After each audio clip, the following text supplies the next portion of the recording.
مساء الخير جميعا. أنا بعد الحفل اللي صار اليوم بالشارقة نحب نخبركم أنه كان حفل جميل جدا، كان رائع جدا، فرحان به برشا. افتتاح شرفني، وإدارة المهرجان عملت شغل جميل جدا، جمهور كان رائع.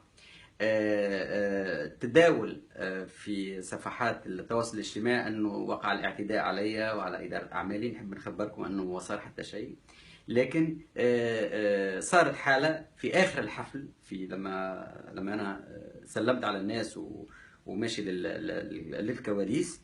صارت حفلة أنه صارت حاجة تحت أظن بالجمهور، فوقع قذف على المسرح، حاجة بلاستيك، مادة بلاستيكية أو شيء من هذا القبيل، لا أعلم معناها شنو هي بالضبط. لكن ما وقعش الاعتداء، وهذا أنا قريت أنه فما اعتداء وكذا وكانه صرنا اصابات. لا لا لا، ما فما حتى شيء.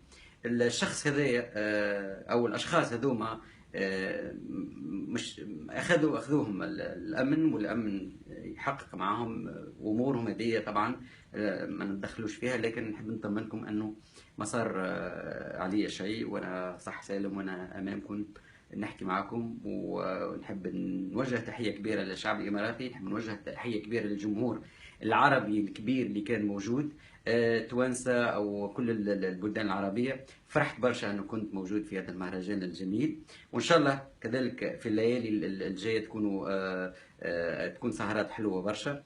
أنا بالنسبة لي، أنا الإمارات تبقى دائما يعني قبلة كل الفنانين، حتى يغنيوا، حتى يستمتعوا بالغناء فيها، لأنها بلد مضياف، وبلد وشعبها مضياف. فنحب نحيي كل الجهود اللي قاموا بها في إدارة هذا المهرجان.